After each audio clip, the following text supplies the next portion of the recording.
Hey everybody, so today I have another video in the exclusively pumping series here on my channel, and today we are going to be talking all about breast milk donation.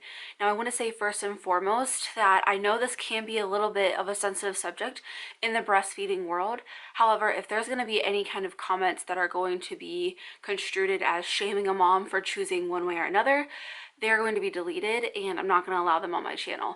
This video is strictly to be informational, whether a mom is looking to donate or whether a mom is looking to supplement with donor milk, or if maybe a mom's in a NICU and her baby is getting human milk fortifier from a milk bank. Whatever those might be, I'm here to inform those moms and tell you guys, and maybe even if you're not one of those, just teach you a little bit more about milk donation, because I know before I ever exclusively pumped, I didn't even know it was a thing. So I'm just here to be informational and to support those moms who are going down this path and just trying to give them as much information as I possibly can. So just as with any of my videos, I wouldn't stand if there was any kind of judgment or shame towards a mother doing one thing or another. I just wanted to be very specific on this. With that being said, I have a couple different things that I want to talk about. I'm basically going to be talking about two different forms of milk donation, formal and informal. I'm going to save informal last and go over the formal milk donation first, just because when you do it formally, there's a lot of different steps. There's a lot that goes into it, and informal, just as it kind of sounds, there's not a whole lot to it. So I thought I would cover them. I will say from the get-go, as an exclusive pumper, I have done both informal and formal milk donation. So I will kind of touch just a little bit at the end on my experience with both of those. In no way, shape, or form is this video or myself trying to tell you which way to go or trying to point you down a certain path. That is totally your call. That is your decision to make what's best for your family. So I'm here just to give you the information. And like I said, I did want to talk about what different forms of milk donation there is. Firstly, and the one that I'll get to at the end of the video, is informal milk donation. And then there is non-profit milk banks, which is a formal donation. And then for-profit milk banks, also formal. And then there's private hospital programs that are also formal.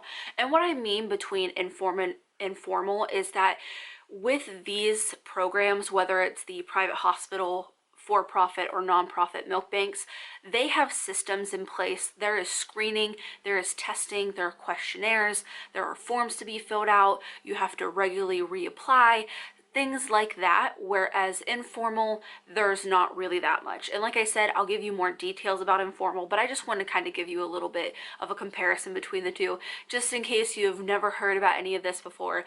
I kind of just wanted to give you an idea. And before I go on to the process about what it's like to donate formally to one of these programs, I do want to say, obviously, I'm not going to have every single detail, especially in the instance of like private hospital donations. That is a very hospital by hospital kind of case. And even with the different milk banks, they all have their different procedures and rules and regulations and stuff like that. So I can really only speak as like general, and you'll hear me say most, and it might not sound right all the time, but at the same time, I don't know everything. So me saying most is just covering my bases, knowing that there's probably one exception out there to the rule. So I don't want to go on record saying all of them are like this. So I just want to be clear up front. Now, how you go about applying to these different formal programs out there, like I said, it's going to be very, case by case, but generally there is like some kind of first-hand questionnaire, something you can submit to them. Basically, it just lets them see if you're even a candidate for them. It covers stuff like your medical history, any medicines, any vitamins, supplements, different conditions you might have, if you've been exposed to different things, if you traveled internationally. And I should say, I'm talking to US specific milk donation banks and stuff like that. I do not know internationally what happens in different countries. So, they want to know these different things, and to, like I said, know if you're going to be a candidate, because they do have very, very, very strict rules and regulations, which I'll touch on why that is here in a second. It is a very thorough questionnaire, and then you just want to submit that, obviously, when you're done. And if they are accepting donors, they're going to let you know one way or another whether they're going to accept your application or deny it. And if they do deny it, I do believe that they typically give you a reason as to why they didn't, or why they did deny it, and why you cannot be a donor. However, in the case that you're accepted, do not be surprised if they call you with more questions. you know, that questionnaire, even though it's thorough, sometimes you don't know if you're answering correctly. Sometimes they want to get to like the exact answer, so they might have somebody call you on the phone and kind of confirm different answers with you. I've had that happen a time or two. It's no big deal. And after that, if they decide to move on and they want to accept you as a donor, they will give you two different forms, one for your OB, one for your child's pediatrician. The one for your OB basically says like, I think she is fit to be a milk donor. You know, I don't know anything in her medical history that would prohibit her from being one. Yes, she did deliver a baby, stuff of that nature. And then the pediatrician one is basically a form where your pediatrician has to sign off on, yes, this baby is breastfed to the extent of my knowledge. And I do believe there was a couple other things on there, but I can't remember exactly. But obviously, if you are breastfeeding and everything's in order and you're not hiding anything and you were honest, you shouldn't have a problem. And then you just send those back to the milk bank. And then from there, we move on to the different samples that you have to give. You have to give a DNA sample, and also you have to submit for some blood testing. I do believe that you can opt out, but I think that would automatically make you no longer able to be a donor. So just know that. But the DNA swab is basically just about matching your milk with the DNA sample that they have on file. So you can't send in another person's breast milk. It has to be breast milk. It can't be from a different animal, stuff like that. And then the blood testing is all about just, you know, checking for different diseases and medicines and stuff like that. And they also do testing on the milk, but I'll touch that here in a second. But basically you go through all that, whether you're first time applying or you're reapplying. That is basically the gist of applying to some kind of formal milk donation program. So say you're all squared away, you're accepted, you're good to go, you've got all your testing done, and you're good to just start shipping milk. I know for me as a first-time donor to a formal milk bank, I was kind of confused on how everything worked. And basically you're going to be shipping your milk, unless it's a local program, then you wouldn't need to ship. But a lot of the different milk banks, there is some kind of requirement to ship to them because obviously they're kind of far away, but you are going to be shipping your milk in a styrofoam lined cardboard box. It's very, very thick styrofoam. In some cases, it's like almost an entire cooler, like a styrofoam cooler that's sat down inside your box. And then you're going to have these huge ice bricks, like literally this big and about this wide. And you're going to freeze those in your freezer for an X amount of time, depends on what your milk bank says. There is two that go on the bottom, and then there's going to be two that go on top of your milk. And between all that and the fact that your breast milk is already frozen, it's gonna be good. I know I was like, how is this possibly gonna stay cold? And you know, I even had an instance where my milk got stuck in Canada, of all places. Somehow it went from being in the Midwest to all the way up in Canada to all the way to California. I have no idea what happened, but it did get stuck there over the weekend. And when it did arrive to the milk bank, it was still frozen. And they did tell me that, like, a lot of times if there's a hiccup and there's like a couple day delay or whatever, you know, and it's out of your control, a lot of the time the milk is completely frozen when it arrives to them, which I think is just completely crazy. But it goes to show just like how well the milk is kept after. But I should say that that's not typical. When you do ship it, the company does normally provide some kind of prepaid label and you're shipping overnight. That instance that happened to me was once in like a year and a half worth of donating. And like I said, it was like a freak thing. Nobody really knows what happened. So I don't really have an explanation for that. But typically I had it the day before and the milk bank gets it the exact next day.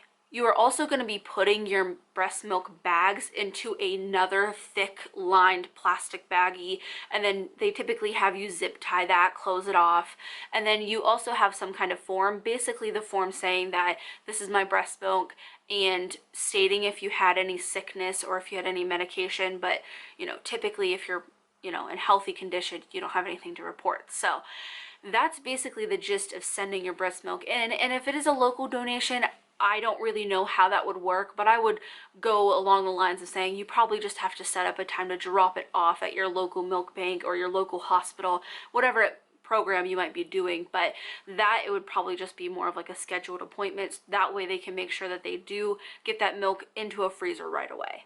And once they get your milk, they just open it up, make sure that it's frozen, match your donor ID, make sure that it is your milk and everything else. Then they'll weigh it, they'll convert that to volume so they know exactly how much you sent, and then they'll put it in a freezer until they need production. And then once it hits production, that's when they do kind of the testing and stuff like that, and they do test your milk for like bacteria to make sure that you're not lying about medications or anything like that too. So there's constant testing going on and stuff like that. And then when it comes to reapplying to be a donor, you basically just have to go through that process. Sometimes I would not have to fill out certain forms, and sometimes I would. It was never really crystal clear. However, they will let you know exactly what you need to do. They'll tell you what they need from you, and they're really upfront and honest. I never pried too much in needing to know exactly, the exact process every single time. I just kind of rolled with the punches and gave them what they asked from me when they asked for it. Now, there are a few things that I want you to keep in mind whenever you are going to be donating to some kind of formal milk donation program. And the first one being, it has to be excess breast milk. Obviously, and I feel like this should go without saying, but I'm sure there are people out there who have tried, you don't want to be taking away breast milk from your baby to donate, and whether it's for profit, non-profit, I'm not talking about that. Just, you want to make sure that it's excess breast milk, meaning your baby's not going to drink it. You make more than what your baby needs, and you're giving that excess to that program. A lot of these programs have some kind of threshold, meaning that you have to donate X amount of ounces and an X amount of time. Now, local programs, that may be different. There may be no really pressure, but when you're shipping milk, it is costly, so they kind of have to weigh that against what they're going to get out of it. Now, with that being said, in most of the milk donation forms, there is clauses in there that allow them and you to break this deal whenever somebody needs fit. So if you are doing great and then out of nowhere, all of a sudden your milk production goes to crap and you can't donate, no big deal. It's going to be fine. They're not going to hold you to it and somehow make you try to relactate. However, at the same time, if for whatever reason they do not no longer need breast milk, or they just don't want to accept it from you any longer, they're allowed to do that too. So it goes both ways, but I did want to put that in there because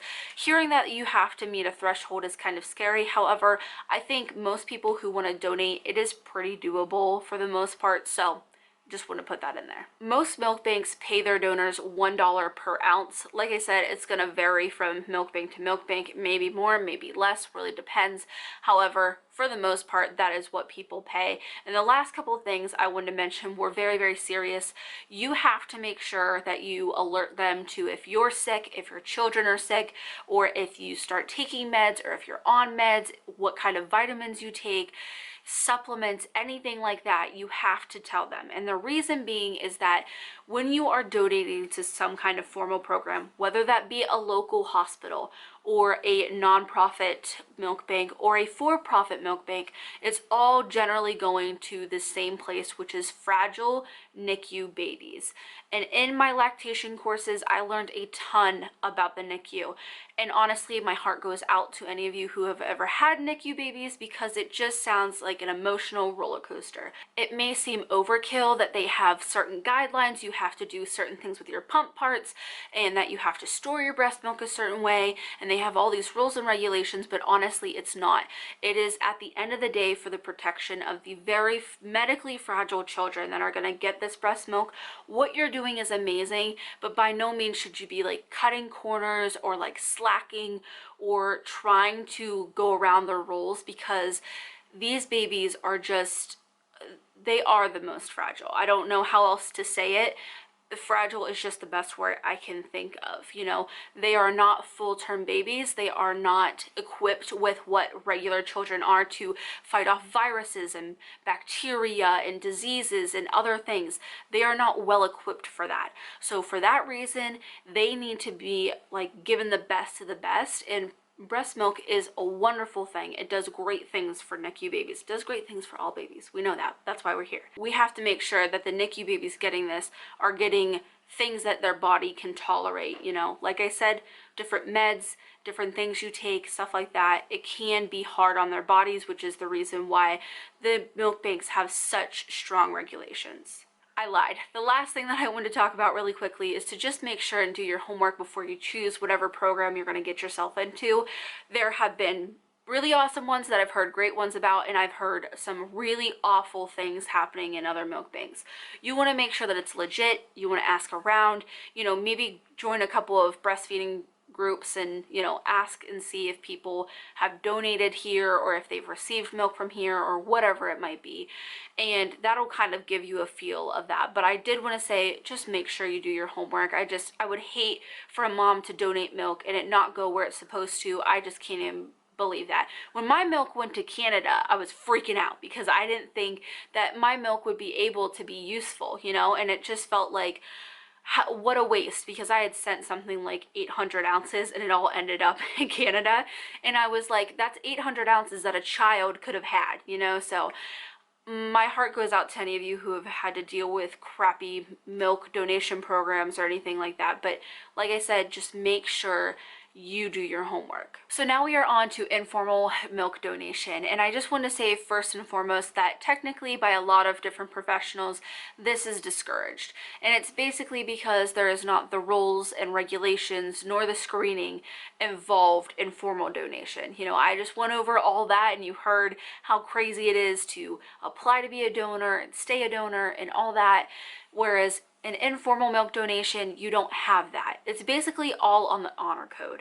And I will say that I understand both points of view here. I can see how they have just genuine concern about a child receiving milk that hasn't been screened, you know, the mother hasn't been questioned and tested and stuff like that. I totally understand that. But at the same time, I've donated breast milk informally. If I was ever in the position where I needed breast milk because I didn't make enough, I would go down that route. I would just say make sure you know what you're doing before you get into that, whether you are a donor or you're looking for a donor. And with that being said, I would encourage anybody who's looking to get donated breast milk, make sure you ask questions. Ask them all day long for as many as you can think of. You know, if a mom is getting annoyed at you or doesn't want to answer them or finds it offensive, I would just move on and try and find a different donor, because at the end of the day, that relationship might have not worked out anyways. Me personally, having donated milk to a mom through informal donation, I was willing to answer any and all questions she had. I just wanted to put any kind of worries that she had at ease, you know, because she's giving her child something that I'm giving her. So whatever question she had, I was more than willing to answer. And like I briefly said, this all kind of relies on the honor code.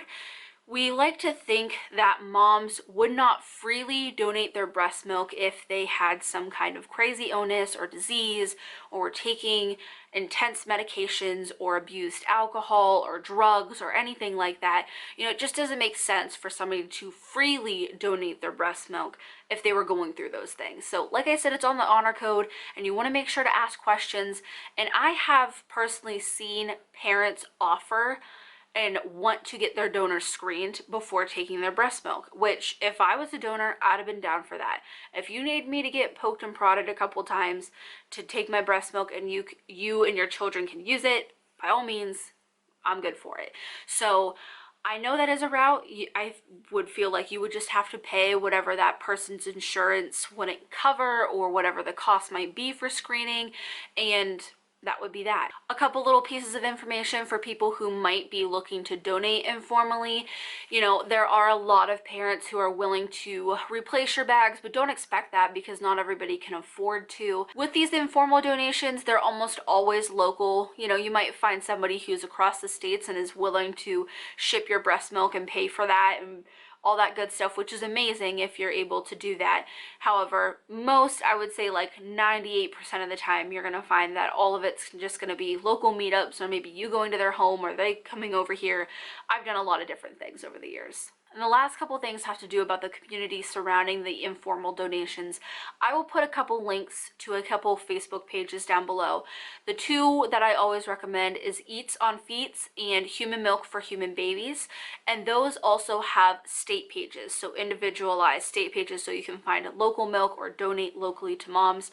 And I really like those pages because they do have a code of conduct that they expect not only donors but also people accepting milk to abide by. So if someone breaks a rule, if somebody is donating milk that's not really milk, or if somebody's selling breast milk that they were supposed to be giving to their child, whatever it might be, trust me, I've seen a lot of crazy things, they will ban that person. They don't allow a whole lot of wiggle room. It is totally against their community guidelines for people to pay each other and stuff like that. Although they don't really care about replacing bags or anything. They don't really look at that as like payment. Even though as an exclusive pumper and going through those, it definitely felt like a payday if I got breast milk bags. But still, I just wanted to say that I would recommend those because it does give you a little bit of something to fall back on if you have a bad experience. Whereas if it's just kind of super informal where it's just you and that person, you know, you don't really have anybody that could do anything for you. So at least if you go through one of those communities, they wouldn't be allowed back in, there'd be repercussions and stuff like that. And that's basically all I have about milk donation. And like I said, I've done both formal and informal, and personally I had great experiences. I was gonna say good, but they were great experiences with both of them. I met a lot of great families through the year informally donating. It was just crazy to see, you know, just the passion that these moms had for driving. In my experience, it was always the mom who was coming and picking up the breast milk. And I had a woman who came all the way from, I think, like 3 hours away, but she would hit several different donors, all for her adopted son.